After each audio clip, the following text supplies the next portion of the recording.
지난 20년 동안에 우리 대한민국 국민들의 그 삶의 만족도가 굉장히 나빠졌습니다. 네. 특히 지난 20년 사이에 뭐 자살률이 3배나 늘어버렸으니까요. 아주 끔찍한 상황이죠. 그리고 지금은 그 뭐 작년에 있었던 송파 세모녀 자살 사건의 경우에서처럼 그 가난한 서민 가구의 몰락과 비거뿐만 아니라 그 최근에 와서는 뭐 중산층 가구, 얼마 전에 부산에서 그런 일이 있었잖아요. 중산층 가구도 아주 맥없이 무너져 내려고 자살로 종결되는 그런 슬픈 우리 대한민국의 자화상이 지속적으로 지금 연출되고 있는데요. 나타나고 있죠. 근데 여기에 대해서 저는 우리 대한민국의 역대 정부, 그리고 그 정부를 이루었거나 혹은 아니면 야당으로서 그 당시에 견제해왔던 그 대한민국 정치에 저는 실패라고 생각하고, 그 정치가 저는 국민에게 책임을 져야 된다고 생각합니다. 그게 지금 책임 정치라고 보는 거고요. 그런 관점에서 본다면 지난 20년 동안 대한민국 국회에서 국회의원 활동을 해왔던 천정배 의원도 저는 그 과거의 잘못된 정치, 내지는 낡은 정치의 책임에서 좀 벗어날 수 없다. 책임을 져야 될 분 중에 한 분이다라고 저는 생각을 합니다. 그럼에도 불구하고 제가 천정배 의원에게 다소 그 기대를 가지고 있는 것은, 제가 그리고 또 지난 재보궐선거에서 저희 복지효과 소사이어티 식구들이, 회원들이 열심히 도와서 당선되는데 우리가 많은 큰 기여를 했단 말이죠. 그 이유는 말이죠, 딱 두 가지입니다. 그 하나는 천정배 의원은 지난 20년 동안의 대한민국 정치의 실패에 대해서 스스로가 책임이 있다고 성찰을 하더라고요. 제가 그 이야기 직접 들었습니다. 본인도 책임 있는 사람이다. 그래서 더 성찰을 하게 되고 반성을 하게 되고 미래를 생각하게 된다. 그래서 정치 개혁에 대해서 자기가 깊은 어떤 책임을 갖고 있다. 이런 이야기를 제가 하는 걸 들었습니다. 또 그에 대해서 정책 노선상으로 보면 우리 복지효과 소사이어티가 주장하는 역동적 복지국가를 적극 옹호하고 있고, 그리고 역동적 복지국가의 10대 정책을 위시해서 주요 정책 방향에 대해서 적극적으로 함께 하겠다라고 하는 의사를 본인이 표명했고, 이제 그것이 이제 저희가 천정배 의원을 지지하게 됐던 첫 번째, 도와주었던 첫 번째 이유고요. 두 번째 이유, 사실 이게 훨씬 더 중요합니다. 이게 뭐 압도적으로 훨씬 더 첫 번째에 비해서 훨씬 더 큰 이유인데요. 정치를 교체하는데 천정배 의원을 좀 활용하고 싶었습니다. 정치 교체죠. 이게 무슨 말인가 하면요. 천정배 의원이 뭐 그 당시에 우리가 도와줬을 때 당선이 되든 아니면 아주 아깝게 낙선을 하든 최대한 선전해주기만 한다면 저는 야당을 흔들어 놓을 수 있다고 생각했습니다. 실제로 야당이 지금 흔들리고 있지 않습니까? 저희 야당은 모순으로 가득 차 있습니다. 모순으로 가득 찬 야당이 흔들려가지고 모순이 드러나야죠. 드러나고 만천하에 드러나야 되고, 그리고 그걸 극복하는 과정이 필요한 겁니다. 그 모순을 해결해 나가는 과정이 필요한 거죠. 이렇게 해서 저는 야당이 교체가 되고 야당이 복지국가 정치에 걸맞도록 재편되는 것을 정치망하거든요. 그래야 복지국가가 전 된다고 생각하기 때문에 그 과정에서 그 당시에 호남에 출마했던, 광주에 출마했던 천정배 의원을 우리가 도움으로써 야당을 흔들어 놓고 야당을 교체하고 야당을 재편함으로써 복지국가 정당 정치 질서로 가는데 도움이 되겠다고 싶어서 저희를 도왔던 겁니다. 사실 이 두 번째가 훨씬 더 큰 이유죠. 그러니까 이제 개인적인 또 호불호 이런 걸 전혀 우리가 도와주는데 개인적인 인연 이런 건 전혀 무관하다라고 하는 말씀을 제가 드리고 싶은 겁니다.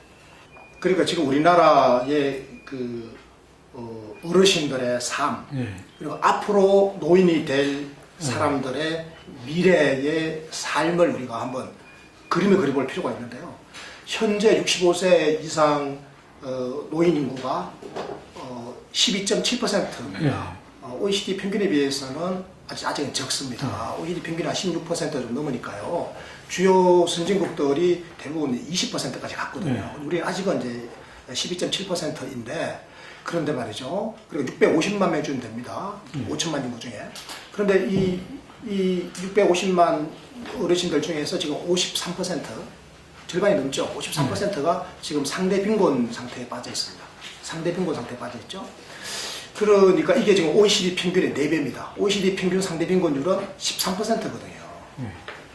그러니까 OECD 평균의 4배나 되는 지금 노인 빈곤에 처해 있죠. 그런데 앞으로 11년이 지나면 2026년이죠. 2026년이면 우리나라의 노인 인구의 비중이 20%가 됩니다. 초고령 사회가 되어버리는 거거든요. 노인 인구 1000만 명 시대를 맞이하는데 그때 되면 과연 노인 빈곤율이 몇 %가 될지 생각해보면 정말 아주 아찔한 일이거든요. 좀 이렇게 된 이유 중에 제일 큰 것이 OECD 국가들 평균 노인 빈곤율은 13%인데 우리나라의 노인 빈곤율이 4배나 많게 된 이유가 뭔가 하면 바로 공적 노후소득보장제도, 다시 말해서 국민연금이 부실해서 그런 거예요. 그러면 이 국민연금이 이렇게 부실한 상태를 그대로 두고 갈 거냐. 이제 우리 공무원들 입장에서 딱 생각해 보자고요. 지금 공무원들은 이게 고용이 보장되어 있잖아요. 자기가 원하면 뭐 30년이든 30년 이상이든 계속 정년 퇴실 때까지 할 수가 있는 거란 말이죠. 그러니까 사각지대가 없죠. 공무원은 사각지대가 없는 겁니다. 공무원 중에 공무원 연금에 가입 안 하는 사람 없잖아요. 다 가입 된단 말이죠. 사각지대가 없고, 그리고 소득 대체율이 실질적으로 한 50%가 조금 넘습니다. 자기 평소 받던 임금의 실제적으로 50% 정도, 평소 임금을 한 500만 원 평균 받았으면 한 250만 원 정도의 연금을 나중에 계속 받게 되는데, 근데 그런 공무원들의 이제 연금 수준을 지금 낮추자라고 하는 거 아니겠습니까? 그래서 실질적으로 더 내자, 그리고 덜 받자. 그렇게 해가지고 향후 70년 동안에 333조 원을 아끼기로 했거든요. 그리고 그 333조 원 아낀 것 중에서 20%에 해당하는 66조 원을 국민연금 쪽에다가 지원해 주겠다. 이 공무원들의 이 발상은 좀 좋은 거라고 생각합니다. 사회적으로 연대하겠다는 거잖아요. 우리가 시장을 좀 더 감내해서 국민연금을 정상화하겠다. 국민연금 정상화에 20% 66조 원을 향후 70년 동안 어디에 쓰느냐? 요거를 갖다가 사각지대 없앤 데 쓰겠다. 지금 국민연금에 지금 가입해야 될 국민들 중에 절반이, 우리 국민의 절반이 가입 안 하고 있거든요. 가입 안 하는 국민들을 가입시켜주자. 이렇게 돈을 쓰자 그러니까 이게 좋은 일이죠. 여기에 대해서는 이견이 없는 겁니다. 사각지대 문제가 워낙 심각하기 때문에, 사각지대가. 그래서 지금 뭐가 문제냐? 아까 말씀하신 것처럼 그러면 국민연금도 소득 대체율을 지금 40%인 것을 50%로 끌어올리자. 근데 요 소득 대체율은 명목이거든요. 명목상의 소득 대체율. 명목 소득 대체율이 50%가 되는 거죠. 이렇게 하는 것을 그러면 앞으로 우리가 여야와 사회적 합의를 통해서 이것을 명시하자라고 하니까 지금 이제 정부 여당에서 못 받아들인 거지 않습니까? 그런데 이 50%의 소득 대체율이라고 하는 것이 명목 소득 대체율 50%가 뭘 의미하는가를 잠깐 봐야 됩니다. 그런데 우리나라는 지금 40년 가입을 기준으로 하는 거거든요. 40년, 지금 현재는 40년 가입에 40%의 소득 대체율 아니겠습니까?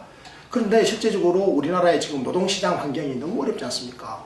나이 30 이전에 취업 못하는 사람이 수두룩하고 취업했다 하더라도 또 언제 또 실업자가 될지 모르고 또 비정규직이 너무 많아가지고 일했다 말았다 일을 반복하고 영세 자영업자는 자영업을 하다가 상황이 어려워지면 금방 또 문 닫아버리고 소득이 없고 그럼 보험을 못 내는 거 아니지 않습니까?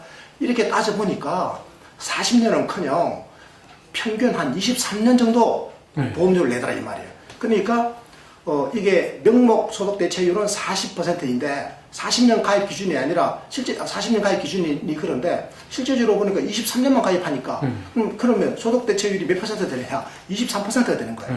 그러니까 실질 소득 대체율 23%. 그러면 이제 평균 소득이 200만 원인 사람이면 200만 원에 23%면 46만 원 아닙니까? 그럼 한 달에 46만 원을 가지고 우리가 지금 노후 생활을 할 수 있냐? 이게 거의 불가능하지 않습니까? 그래서 이 문제에 대한 개선안을 찾아내놔야 된다라고 하는 문제 제기 아니겠습니까?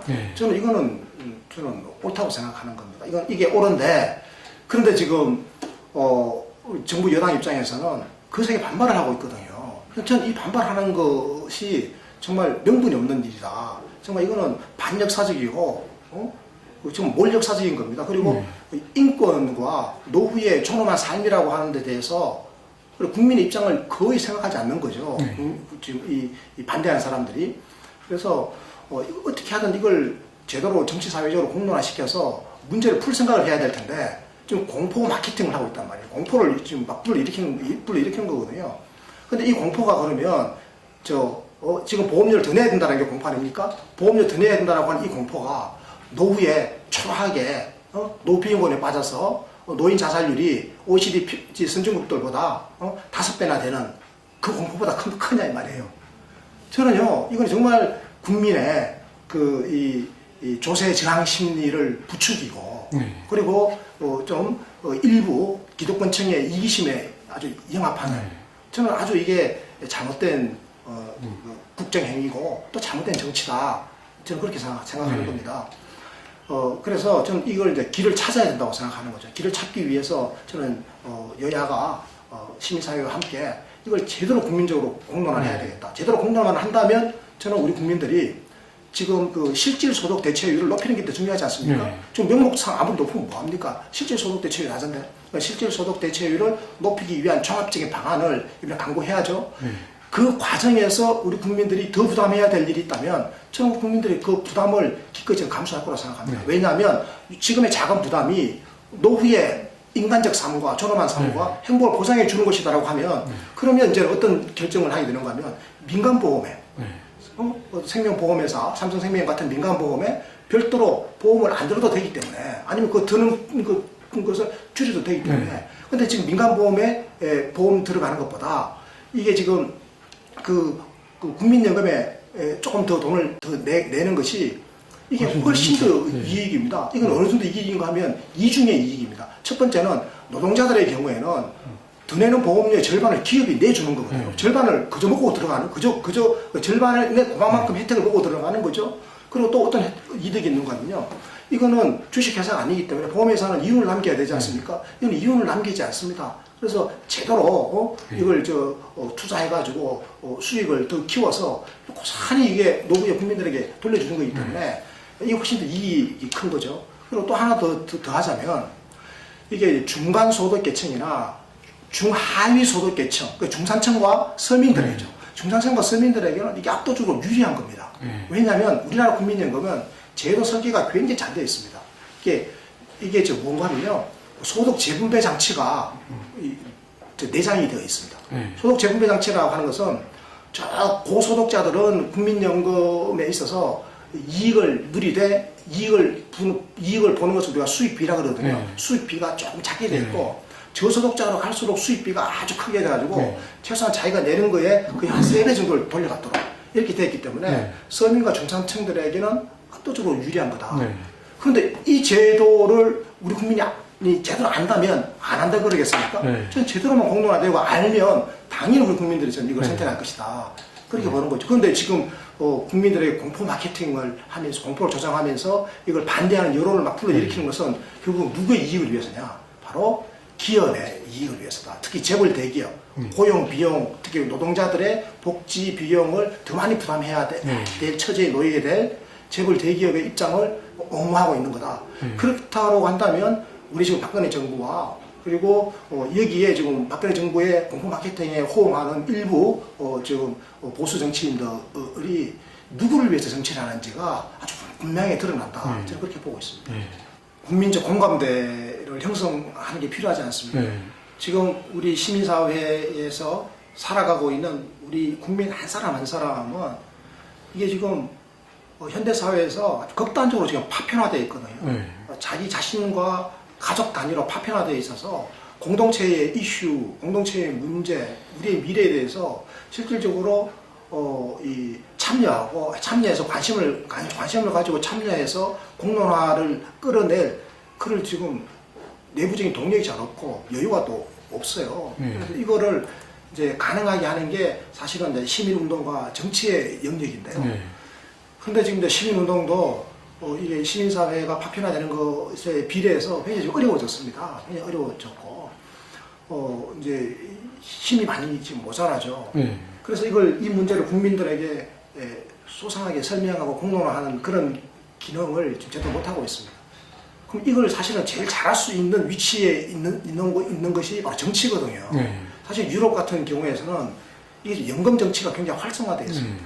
정말 처음에 이게 여야 정당 대표들이 그 전문가들과 여야 정당이 그 언론에 나와서 논쟁하고 토론하고 또 국민이 알기 쉽도록 자기 정당의 혈관 조직들이 있어서 시구당이라든지 모든 정당의 혈관 조직을 통해서 시민들에게 설명회를 하고 이렇게 해서 공론화 일꾼을 이렇게 하는데 우리 정치는 그게 실정이 되어 있죠. 새누리당은 최대한 이걸 공론화 안 하는 게 유리한 겁니다. 공론화 되면 손해거든요. 국민이 모든 걸 알면 아 이게 지금 정부 여당이 알고 보니까 공포 마케팅을 조장해가지고 재벌 대기업들 편들어 주는 거구나. 우리 국민의 노후를 지금 이렇게 망치고 있구나라고 하는 걸 알아버린단 말이죠. 그럼 이걸 이렇게 알려야 될 그런 입장에 있는 지금 야당이 지금 이게 문제예요. 저는 지금 뭐 정부 여당을 지금 실패가 아니라 지금 야당의 실패라고 제가 자꾸 강조하는 이유가 바로 그런 겁니다. 옛날에 하다 못해 옛날 김대중 그 전 대통령이 이제 한참 젊었을 때 80년대 이럴 때 정치하실 때 80년대 정치하실 때 그때만 하더라도 당원들 교육했지 않습니까? 당원들이 또 유인물도 들고 기까지해서 막 민주화가 왜 필요한지 군사 정부가 왜 나쁜지 왜 민주주의를 우리가 정치 민주주의를 회복해야 하는지 정치 민주주의 사회를 건설해야 되는지 그런 거를 소위 말해서 이렇게 유인물도 나눠주고 하면서 뭐를 했거든요. 근데 지금은 아무것도 안 하지 않습니까? 지금 사실은요 당원들도 몰라요. 깜짝 놀랄 만한 것이 그 민주당 당원들도 이 내용을 거의 모르고 이제 나는 세금도 내는 보험료도 내는 거 싫다 이렇게 적극적으로 적자적 대응을 하고 말아버린단 말이죠. 그래서 이런 상황은 굉장히 불행한 거죠. 그래서 저는 이걸 공론화를 어떻게든 해야 된다. 그래서 사실은 이걸 공론화를 제일 먼저 해야 될 책임이 있는 사람은 박근혜 대통령입니다. 청와대가 이 문제를 공론화하기 위해서 국민들을 그야말로 체육관에 모아놓고 체육관으로 초청해가지고 하루 종일 갑론을박을 하고 전문가들의 의견도 듣고 해가지고 합리적 대안을 갖다 고민하는 거 그 과정이 또 텔레비전에 소개도 되고 이렇게 해서 국민적 관심을 불러일으키고 그래가지고 다수 국민이 충분히 내용을 안 상태에서 공론을 모아서 이걸 이제 의사결정으로 가져오게 되면 그럼 여야 정치권이 별로 그렇게 갈등하거나 고민할 필요가 없단 말이죠. 국민이 공론이 대체적으로 이걸 그냥 모아지니까. 근데 그걸 지금 안 하는 거죠. 지금 이 보수 정치 세력 때 그걸 안 하는 거고. 그럼 그걸 야당이라도 해야 될 거 아니겠습니까? 그래서 저는 이제 이런 것 때문에라도 지금 야당의 실패가 지금 우리 연금 정치를 굉장히 어렵게 하고 있다 이렇게 생각합니다. 그 박근혜 대통령께서 2012년 대통령 선거 때 한국형 복지국가를 건설하겠다라고 하는 공약을 내걸었지 않습니까? 그러면서 생애 주기별 맞춤형 복지라고 하는 이름의 사실상의 보편적 복지를 전면에 내걸었고 또 한 축으로는 이제 경제 민주화를 내걸었습니다. 그러니까 공약의 내용으로만 보자면 그 당시에 여야 후보 간에 별로 변별성이 없었죠. 질적 차이가 없었습니다. 양쪽으로 약간의 차이가 있었을 뿐이고요. 이제 결국 국민이 바라보고 정책적으로 바라볼 때는 결국은 신뢰의 문제였거든요. 공약이 질적 차이가 없고 양쪽으로는 야권 후보의 공약이 약간 더 무게가 많이 나갔습니다. 하지만 질적으로 별 차이가 없는 그런 상황에서 결국 핵심이 되는 것은 신뢰의 문제 아니겠습니까? 누가 저 공약을 과연 지키느냐 하는 문제거든요. 그런데 그 당시에 야당에서는 아까 제가 말씀드린 것처럼 이 재원 문제를 숨겨버렸습니다. 재원 조달 문제를 숨겨버리고 구체적으로 어떻게 하겠다라고 하는 데 대해서 강론에서 굉장히 취약점을 드러냈거든요. 굉장한 취약점이 드러났습니다. 그런데 박근혜 대통령은 본인의 특유의 정치적 아이콘으로 가지고 있는 특성이 있지 않습니까? 그게 신뢰의 정치입니다. 원칙과 신뢰. 그러니까 그걸 밀고 나갔던 겁니다. 그리고 비교적 또 수치도 정확하게 135조 원이라고 딱 제시를 했습니다.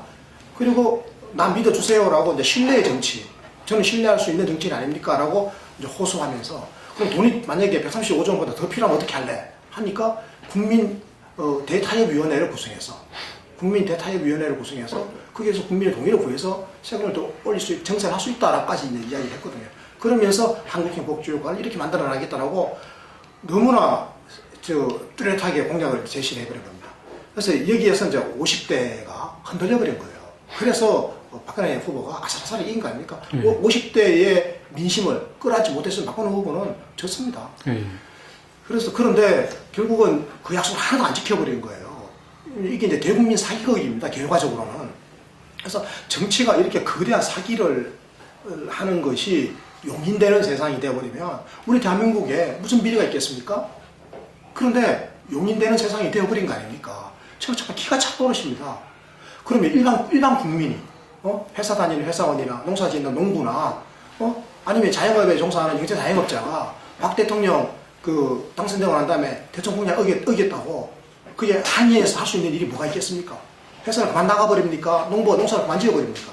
이 개인적으로 저항할 수 있는 방법이 없어요.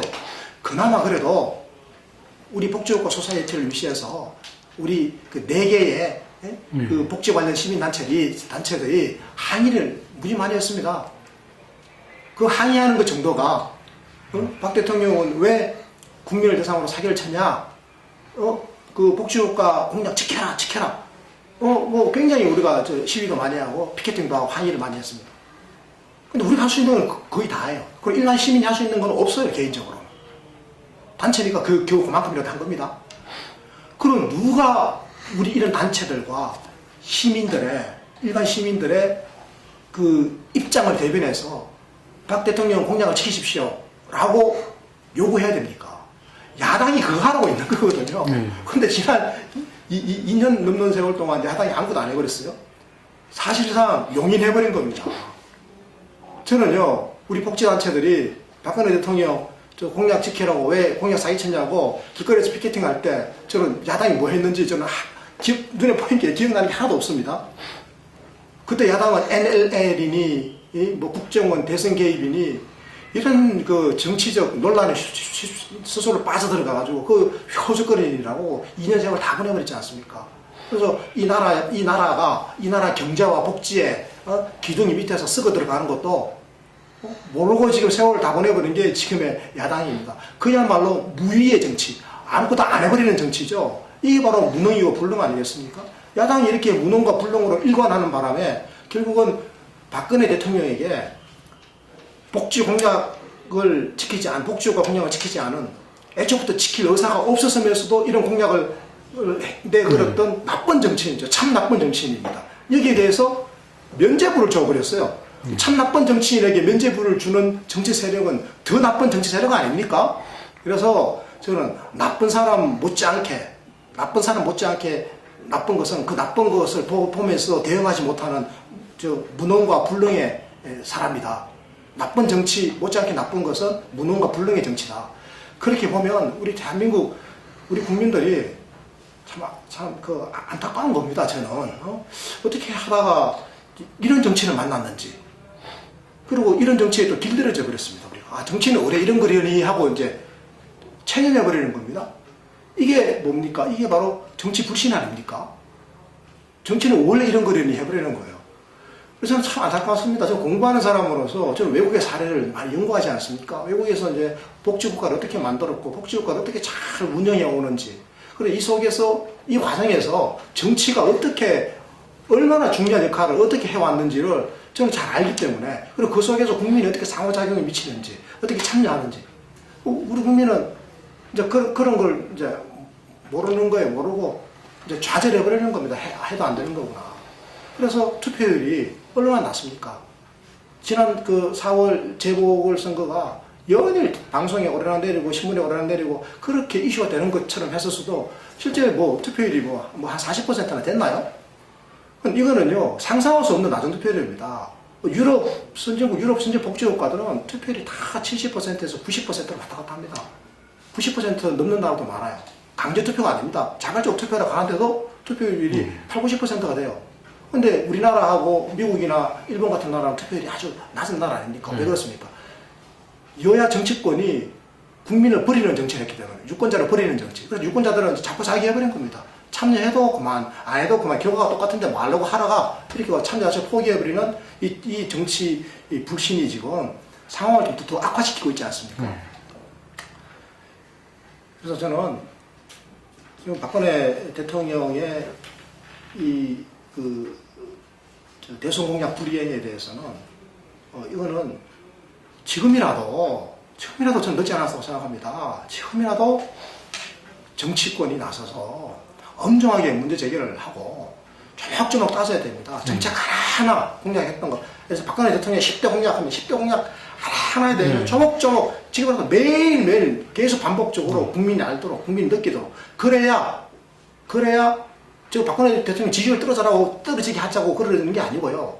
그래야 국민이 정책에 대해서 우리의 삶을 규정짓는 정책에 대해서 관심을 더 가지시고 그래야 다음 총선과 대선 때는 최소한 정책 가지고 거짓말 하지 못하도록 하고 정직한 정책을 공약하고 그 공약에 대해서는 반드시 지키기 위해서 최선을 다하는 이런 선진적인 정치 문화를 만들어주고 그래야 국민이 참여할 거 아닙니까? 그래야 국민이 정치 불신을 줄이거든요. 그래서 한국 정치가 복지국가 정치로 미래의 바람직한 정치로 이렇게 환골탈태해서 나아가기 위해서는 저는 지금이라도 박근혜 대통령의 그 대선 공약 불이행에 대해서는 조목조목 좀 비판하고 공약 이행을 갖다가 계속 요구하고 만약에 이행을 도저히 못하겠다고 그랬으면 못하겠는 사유를 분명하게 국민들에게 해명하라고 또 요구하고 그래야 그 다음에는 그런 이상한 공약을 안 만들 거 아니겠습니까?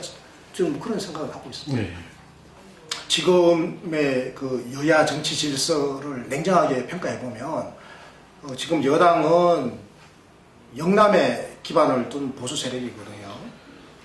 소위 말해서 이게 보수적 그 자유주의 정치 세력입니다. 그 시장의 자유를 아주 강조하죠. 시장의 자유를 강조하고 전반적으로 기득권을 유지하려고 하고 기존 질서를 또 온전하고 강화하려고 하는 이런 경향을 지니고 있죠. 그래서 지금의 시장 만능적 경제 질서를 주도적으로 옹호하고 끌어온 사람들이 이제 보수적 자유주의 세력인데 이게 지금 영남을 기반으로 하는 이 새누리당 여당의 지금 이게 모습이고요. 지금 야당은 이제 호남을 기반으로 하는 또 이것도 또 보수 세력입니다. 호남 기득권자들이 주로 주도권을 쥐고 있죠. 저는 호남의 뭐 서민들, 호남의 노동자들의 입장을 저는 이분들이 대변하고 있다고 생각하지 않습니다. 이분들은 호남에서 아주 성공한 출세한 엘리트들이고 호남의 기득권을 주로 반영하고 있는 분들이죠. 그런 의미에서 이분들도 보수 세력인데 다만 이분들 중에는 보수적 자유주의자들도 있지만 중도 성향의 자유주의자 그러니까 이 진보적 의제에도 부분적으로 다소 개방적인 성향을 지닌 다양한 종류의 중도 성향의 중도 성향의 자유주의자들도 중도적 자유주의자들도 꽤 있고요. 그 중에 또 극히 일부 이제 과거의 김건태 전 고문을 따랐던 분들이라든지 이제 일부 좀 진보 성향의 자유주의자들도 포함되어 있죠. 하지만 이제 큰 흐름은 이제 주로 보수적 자유주의나 중도적 자유주의자들이 이끌고 있는 일부 이제 진보적 자유주의자들이 좀 포함되어 있는 그런 모양새가 지금의 이제 야당이고요. 그래서 전 지금의 그 여야 구도가 지난 20년 동안 외환위기 전환 시기부터 지난 20년 동안 우리 대한민국을 지금 시장 만능의 사회로 이렇게 불안정한 사회, 국민이 고통스럽고 민생이 불안정해진 이런 지금의 자화상을 만든 당사자들이거든요. 그래서 저는 이 시스템이 바뀌어져야 된다. 이 시스템이 바뀌어져야 되는데 저는 정당은 다양해야 된다고 생각합니다. 정당이라고 하는 것은 국민이 다양한 것만큼 정당도 좀 다양해야 된다고 생각하는 거거든요. 저 다양한 국민이 지금 살고 있습니다. 그룹핑을 해보더라도 노동자들이 살고 있고 노동자들 중에서도 부자 노동자가 있는가 하면 비정규직이라든지 서민에 해당되는 가난한 노동자들도 있고 또 영세 자영업자들도 얼마나 많습니까? 우리나라 전체 인구의 거의 한 20%는 영세 자영업자들, 자영업 종사자가 28%인데 그 중에 거의 뭐 대부분은 영세 자영업 아닙니까? 절반 이상은. 그래서 또뭐 실업자들도 있고 청년도 있고 노년도 있고 다양한 종류의 사람들로 구성되어 있죠. 우리 대한민국이. 그럼 이 다양한 그룹들의 이해와 요구를 항상적으로 일상적으로 대변하는 그런 정치 세력이 필요한 건데 지금의 영남과 호남에 기반을 둔 보수 양당 체제로는 이 국민의 다양한 이해와 요구를 수렴할 수가 없어지는 겁니다. 처음에 대의 기능이 죽어버린 겁니다. 그래서 일부 국민의 이해와 요구는 과다하게 대리가 되고 있고 그리고 상당수의 소외된 국민의 이해와 요구는 거의 대의되고 있지 못한 대의되고 있지 못한 대의 민주주의의 지금 위기 상황에 와 있는 겁니다. 그래서 저는 이거 갖고는 복지국가 못 만든다. 복지국가는 주로 누가 제일 이득을 보는 시스템인가 하면 중산층과 서민들이 제일 이득을 보는 시스템인데 중산층과 서민들의 이의와 요구가 제대로 반영되지 못하는 현재 정치 시스템이 어떻게 복지국가를 스스로 잘 만들겠다고 나설 수 있겠는가. 그렇다고 하면 이제는 다당제로 가야 되는 게 맞다. 유럽식으로 가자 우리도. 유럽 복지국가들 중에 다당제가 아닌 나라가 없거든요. 아주 독특하게 영국을 빼놓고 영국은 복지국가 사실 아니죠. 영미식 국가로 분류하니까. 영국만은 지금 그 우리나라 대한민국처럼 소선거구제를 가지고 있고 지금 다른 유럽의 모든 복지국가들은 전부 다 비례성 강한 선거제도, 그것이 전면적 비례대표제든 아니면 정당 명부식 비례대표제든 어쨌든 간에 그 정당이 획득한 득표율만큼 그게 거의 비례해가지고 혹은 아니면 완전 비례해가지고 완전 비례하는 방식으로 의석을 가져가기 때문에 다양한 정당들이 원내 교섭단체를 구성할 수가 있는 겁니다. 최소한 보통은 4개에서 6개 정도의 정당이 원내에 진입해 있는 거죠. 그러니까 어떤 정당도 한 정당이 과반 의석을 장악하는 경우는 있을 수가 없는 겁니다. 6개 정도의 정당이 원내에 들어오기 때문에 아무리 많이 얻더라도 뭐 한 40%대 얻으면 최대로 많이 얻는 겁니다. 그러니까 최소한 2개 내지 3개의 정당이 연정을 해야 되는 겁니다. 그러면서 다양한 이해와 요구를 가지고 있는 정치 세력들이 서로 파트너십을 형성하기 때문에 항상적으로 대화를 하고 토론을 하고 소통하는 속에서 합의를 해내거든요. 그러니까 이게 이제 합의제 민주주의다 이런 표현을 쓰는데요. 그래서 합의제 민주주의라야 이게 제대로 된 복지국가를 합의해낼 수가 있고 그래서 이 복지국가의 내용 속에서도 다양한 국민의 이해와 요구가 골고루 담길 수 있겠다. 복지국가는 특정 세력의 독재가 아니란 말이죠. 복지국가가 부르주아 독재나 프롤레타리아 독재를 하자는 게 아니거든요. 온 국민이 함께 살 수 있는 자유롭고 평등한 집을 짓자라고 하는 게 복지국가이기 때문에 그래야 경제가 성장하고 경제 성장과 복지 분배가 함께 이루어지는 것이기 때문이죠. 그런 복지국가를 정치적으로 안정적으로 만들어 나가야 되기 때문에 어느 날 복지국가 기둥 하나 박았다가 그 다음 정권이 들어오면 또 파버리고 또 기둥 하나 박고 또 파고 이걸 반복해서는 안 되지 않습니까? 그래서 안정적으로 꾸준하게 복지국가를 지어 나가고 그리고 잘 지었으면 이제 관리해 나가야 되기 때문에 지속적으로 그러려면 이게 온 국민의 지지와 참여가 필요한 겁니다. 그러려면 다양한 국민의 이의와 요구가 여기 다 가담되어져야 되기 때문에 저는 정치가 이제는 복지국가라고 하는 총론을 놓고 강론에서 서로가 논쟁하면서 다투면서 서로 합의해 나가는 그러면서도 시대적 상황에 맞게 계속 변화를 도모해 나가는 끊임없이 개혁해 나가는 개선해 나가는 그런 정치 모델이라야 이 복지국가가 이제 지속 가능해진다. 그런 의미입니다. 유승민 대표 있죠? 네. 대표. 참 그분이 굉장히 저는 그 좋은 정치인이라고 생각합니다. 네. 그분이 그러니까 보수 정치인이지 않습니까? 네. 보수 정치인인데 좋은 정치인이라고 생각합니다. 네. 왜냐하면 그분은 보수 정치인의 시각이지만 팩트는 팩트대로 네. 인정할 줄 아는 용기 있는 정치인이거든요. 보수 정치인은 대체적으로 기존의 시장 만능의 경제 질서를 유지하고 싶어 하거든요. 그럼에도 불구하고 시장이 만능의 경제 질서를 유지하게 되었을 때 초래되는 우리 경제 전반의 저성장 추세와 분배가 악화됨으로 인해서 또 초래되는 저성장의 추세라고 하는 것도 정확하게 간파하고 있더라고요. 그래서 이분이 대표 연설하는 걸 제가 들어봤더니 이분은 정확하게 지금의 저부담, 저복지 이 국가 질서로는 앞으로 성장을 할 수가 없다. 그냥 성장이 안 된다라고 하는 걸 알고 있더라고요, 이미. 저는 아주 신선한 충격이었다. 이렇게 받아들였는데, 충격으로 받아들였습니다. 그래서 앞으로, 새누리당이 아마 총선을 앞두고 이 스탠스로 나올 겁니다. 보십시오. 장담을 합니다. 이제는, 저부담, 저복지에서 지금 우리가 지금 GDP 대비 10.4%를 쓰고 있지 않습니까? 복지로. 공공사회복지 지출의 비중이 GDP 대비 공공사회복지 지출의 비중이 지금 10.4%인데 OECD 평균이 22%거든요. 네. 그리고 유럽의 뭐 선진복지국가들, 독일이나 스웨덴 같은 나라는 GDP의 30%란 말이에요. 우리는 선진복지국가들의 3분의 1밖에 안 되거든요. OECD 평균의 절반도 안 되지 않습니까? OECD 평균이 22%니까. 그래서 이분이 지금 OECD 평균으로 가자라는 겁니다. 굉장히 합리적인 제안이고요. 저희 복지국 소사이티가 그동안 주장해왔던 것도 그겁니다. 중부담 OECD 평균으로 가자라는 거예요. 네. 그래서 OECD 평균으로 가자라는 지금 콘센수스가 이미 저는 새누리당 내에서 특히 소장개혁파라든지 그리고 합리적인 정치 세력, 정치인들 사이에서 어느 정도 형성되고 있다고 봅니다. 이렇게 되면 저는 야당이요 이걸 제대로 직시하지 못하면 지난 대선 때 복지국가 이슈를 선점해놓고 나중에 결정적인 대선에서 뺏겨버렸던 것처럼 이번 총선에서 또 그럴 일이 벌어진다. 야당은 최근 또 야당이 악수를 둔 게 저 세금 폭탄론 이야기를 꺼냈지 않습니까? 야당이 세금 폭탄론을 막 떠들어대니까 정부 여당이 마저 못해가지고 지금 환급하고 있지 않습니까? 소득세 개정을 여야 합의를 해놓고는 지금 야당이 또 세금 폭탄이라고 떠들어대니까 지금 환급을 했죠. 그 결과 무슨 일이 빚어졌는가 하면 지금 전체 근로소득자의 48%가 세금을 한 푼도 안 내는 걸로 되었습니다. 이게 불과 작년만 하더라도 이 세금 한 푼도 안 내는 근로소득자가 30%였거든요. 근데 이게 48%로 그 절반이 지금 세금 안 내는 겁니다. 근로소득자의 절반이 세금 안 내는 나라가 정상적인 나라냐고요. 이렇게 가지고 복지국가를 할 수 있겠냐고요. 못 가거든요. 그러면 이게 다른 OECD 선진국들 어떠냐? 대체적으로 15%에서 20% 왔다 갔다 합니다. 그러니까 20%가 안 되는 거예요. 근로소득자 중에 세금 한 푼도 안 내는 사람의 비중이 20%가 안 돼요. 그럼 우리는 지금 48%나 된다니까요? 그럼 이게 30%에서 48%로 왜 늘어났느냐?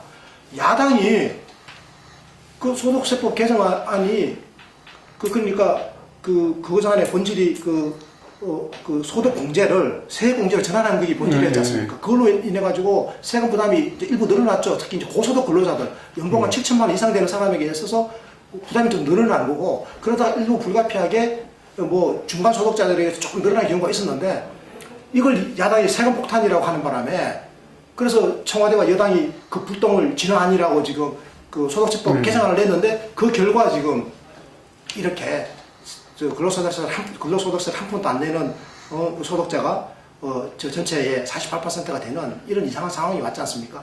그러니까 제가 말씀드리고 싶은 것은 요지는 야당이 이런 식으로 정치를 해가지고는 국민의 신뢰를 못 받습니다. 오히려 지금 정치를 하는 거 보면, 정책적 입장에서 보면 오히려 여당이 훨씬 더 안정적으로 입장을 전향적으로 발전시켜 나가고 있는 거죠. 김무성 대표가 전통적으로 보수적인 스탠스를 유지하고 있다면 지금 그 유승민 원내대표는 거기에다가 중도 내지는 약간의 진보 성향을 가미한 중도 성향의 유권자들까지도 끌어들일 수 있는 지금 전향적인 정책안을 내놓으면서 보수 개혁을 선도하고 있거든요.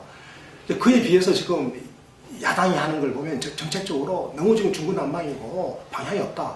그래서 저는요, 지금이라도 빨리 이걸 공론화를 해야 된다고 생각합니다. 그래서 정세 없는 그 복지 없다라고 지금 여당도 다 이야기하고 있지 않습니까? 그래서 이제는 정세 없는 복지 없다, 정세 없는 복지는 사기다라고 말하는 여야가 합의를 형성한 이 말에서 더 이제 나아가야 됩니다. 구체적으로 국민 여러분 세금 더 냅시다라고 이야기할 수 있어야 됩니다.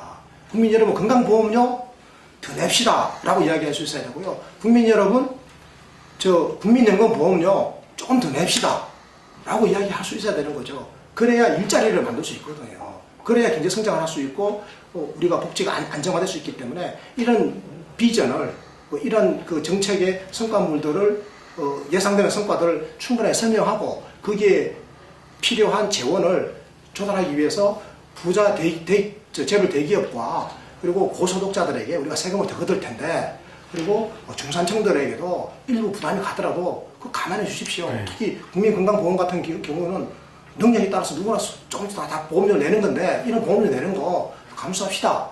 이게 훨씬 더 이득 아닙니까? 라고 그야말로 지속적으로 국민들하고 대화를 하는, 왜 우리 저 야당 대표가 타운홀 미팅 정책 가지고 안 합니까?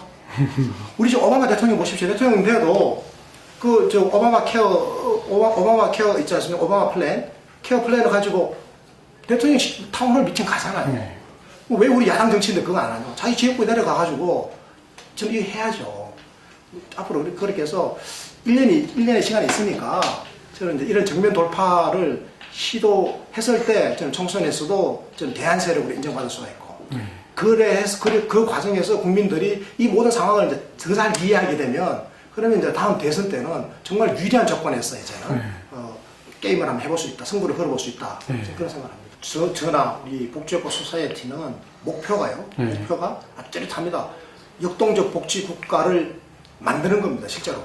그래서 우리 대한민국이 지금 시장 만능주의가 지배하는 시장 국가인데, 이걸 그 보편적 복지와 그리고 경제 민주화 복지국가를 양축으로 하는 그런 이제 역동적 복지국가로 패러다임 전환을 하려면 그럼 저희도 이제 세 가지가 필요하다고 생각합니다. 첫 번째는 복지국가의 담론이죠. 담론과 정책입니다. 저희들이 지금 역동적 복지국가라고 하는 건 하나의 담론이고요. 이 담론에 부합하는 이제 아주 구체적인 이제 정책들이 쫙 다 열거되어 있죠.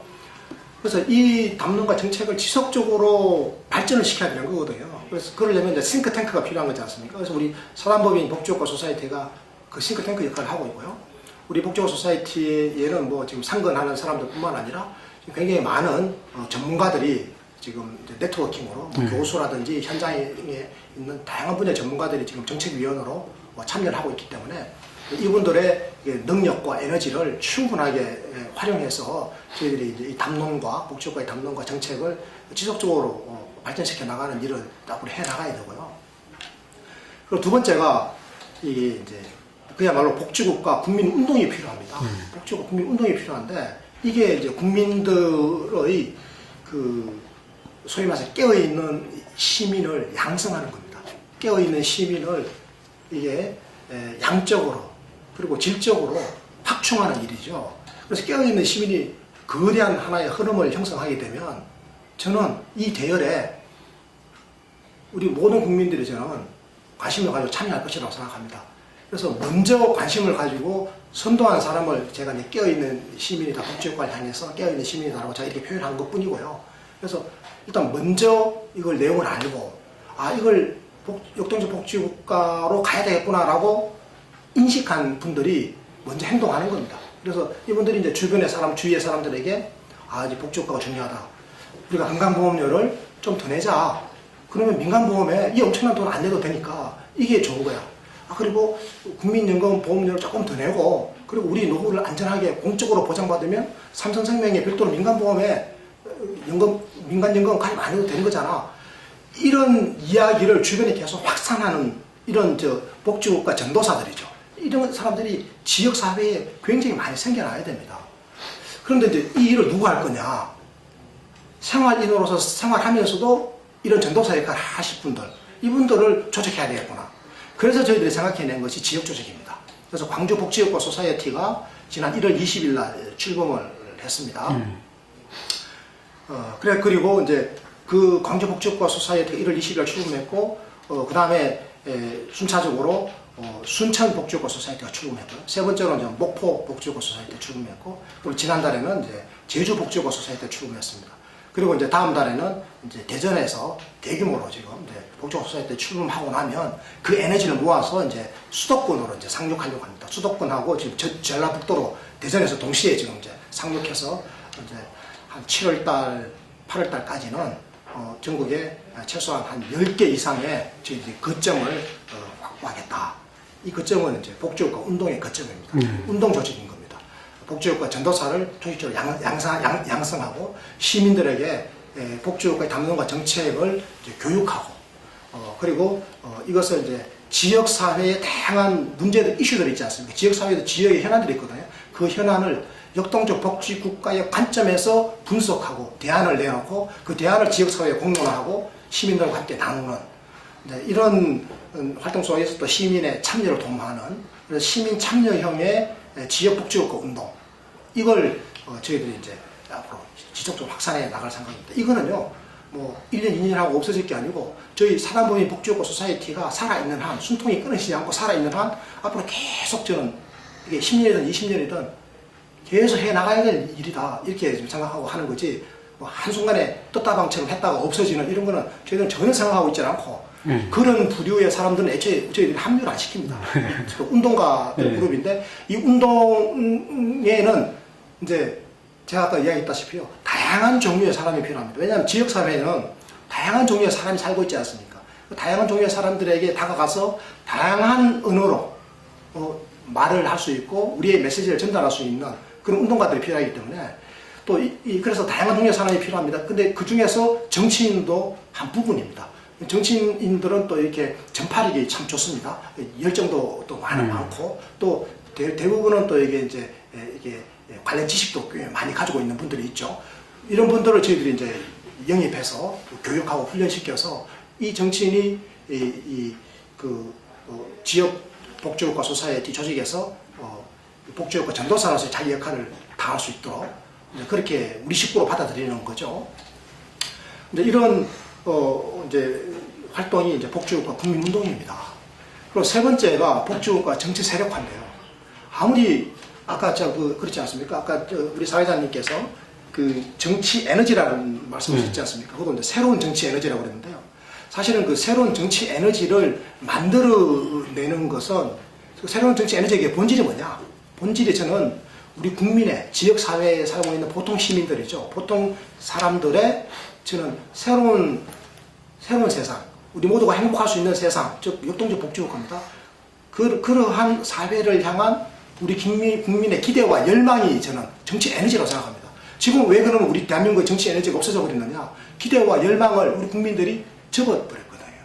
기대와 열망을 접어버렸어요. 왜? 희망이 없다고 생각하니까. 그게 바로 정치 불신이고 정치에 참여하지 않는 거죠. 그래서 정치 에너지가 지금 수그러들고 있는 건데, 이 지금 식어가고 있는 수그러들어버린 이 정치 에너지를 다시 끌어내는 겁니다.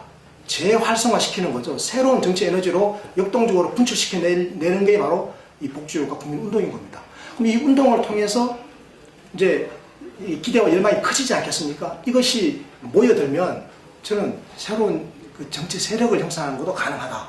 그러니까 이게 바로 저는 복지국가 정치 세력화다 이렇게 보는 겁니다. 그래서 복지국가 정치 세력화의 구체적인 방법에 대해서는 저는 모든 것을 좀 열어놓고 있습니다. 하지만 분명한 것은 복지국가 정치 없이는 복지국가 건설은 불가능하다. 그러니까 첫 번째 복지국가의 그 담론과 정책의 그 개발과 확산, 두 번째 복지국가 국민운동, 이 두 가지만 갖고는 복지국가는 안 만들어지는 겁니다.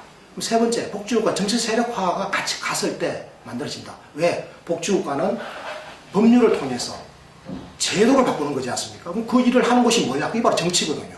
그럼 정치가 복지국가 정치로 전면적으로 바뀌어야 된다. 기존의 낡은 정치, 시장 만능주의에 봉사하던 정치가 시장 만능주의를 불러오고 강화시킨 정치가 아니라 역동적 복지국가를 만드는 정치로 바꾸고 이걸 지속적으로 확대하고 발전시키는 정치로 전면적으로 교체되어야 되겠다. 이게 제가 말하는 정치 교체의 본질이고요. 그럼 정치 교체를 하는 것이 바로 저희들의 정치 세력화의 목적입니다. 그럼 정치를 어떻게 하면 교체할 것인지, 그 교체하는데 저희들이 가장 적합한 방법을 지금 찾고 있는 겁니다. 그게 정치 세력화의 하나의 방법이겠죠. 저는 그게 여러 가지 이제 아마 가능성이 있을 텐데, 저는 그 길이 저는 지금으로서는, 여당이 아니라, 여당은 자기 일을 잘하고 있는 겁니다. 보수적 자유주의 세력으로서 나름대로 자기 일을 잘하고, 비교적, 순탄하게 발전해 나가고 있는데, 지금 발전을 멈춰버리고, 지 역할을 전혀 못하고 있는 야당을 저는 이제 개편하는, 교체하고 재편하는 일에 에너지를 모아내는 것이, 그 일을 하는 것이 저는 지금으로서는 복지국가 정치 세력화가 아니겠는가 그렇게 생각합니다.